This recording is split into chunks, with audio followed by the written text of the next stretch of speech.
What's up everybody, it's Jay here from Bearded Iron. For anyone who is new to the channel, I am a 37-year-old dad who has lost over 70 pounds. This channel is here to help support other people to do exactly the same.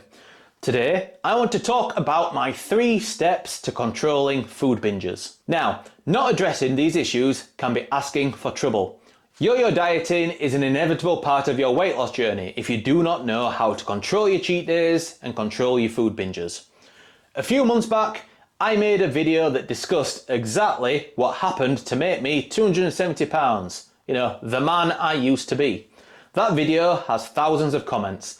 Most fell into 3 distinct camps. There were the "well done, this is amazing" camp. And then we had the "how did you end up that fat in the first place? You should have just put the fork down." Which to that camp I say. And then we have the people who were struggling with their own weight issues. Now for that last group, I think they finally saw someone still dealing with food issues, but not letting it control their life negatively.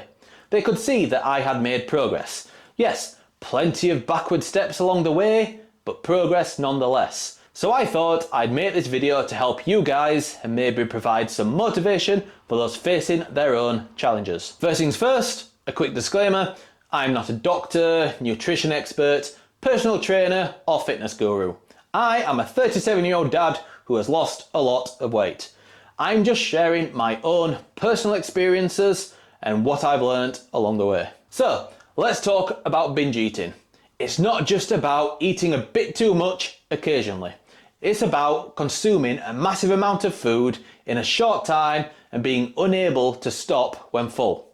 It's eating when not hungry, eating fast, eating alone or in secret, and then feeling depressed or guilty or ashamed or disgusted after binge eating.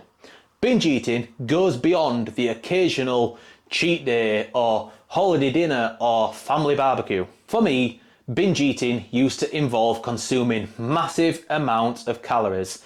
Not particularly vast amount of food, but putting away 1,000 calories of milk chocolate is a pretty easy task.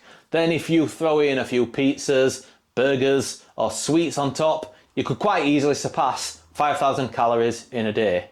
If like me, one bad day then leads to another, which then leads to a bad week, or the inevitable "all diets start on Monday" trap. If you've had a bad day on a Wednesday, there's really no point in throwing away the rest of the week and waiting to start fresh on Monday. If it's a Wednesday, start your diet on a Thursday. Your body doesn't know what day it is. When I decided to get in shape, I focused on eating as clean as I could and stayed in a very strict calorie deficit. But I still struggled to address the occasional binge days. Then I would feel guilty and ashamed.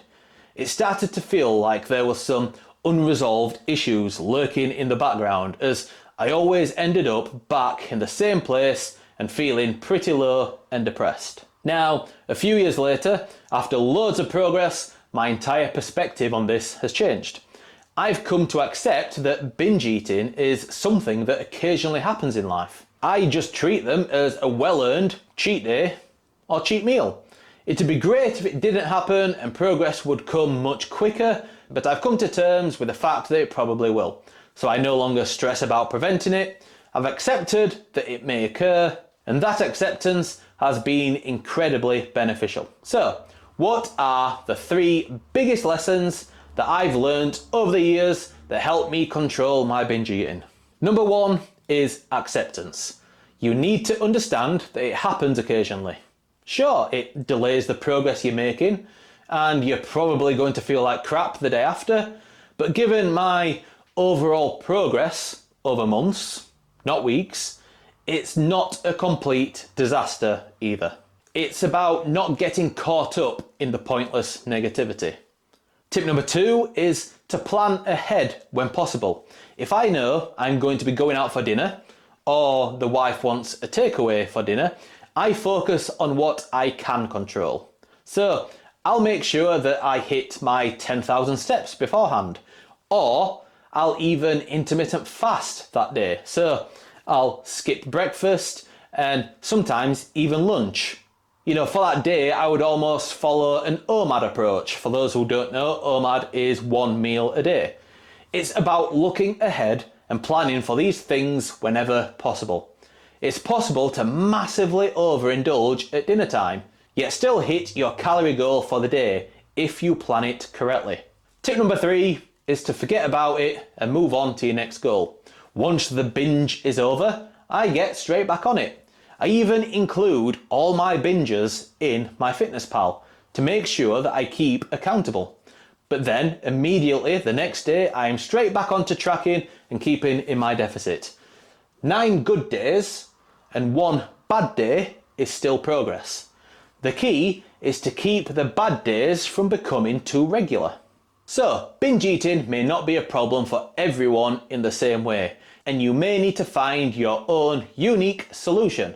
But the most important thing is to understand that a period of poor eating can coexist with a balanced and healthy lifestyle. It's about maintaining a healthy perspective and planning and taking control of everything that you can influence. I hope this was informative and possibly helpful to some of you out there. If you have any questions or feedback, feel free to leave them in the comments below. If you want to continue on your weight loss journey, then check out this next video. I'll see you over there. Bearded Iron out.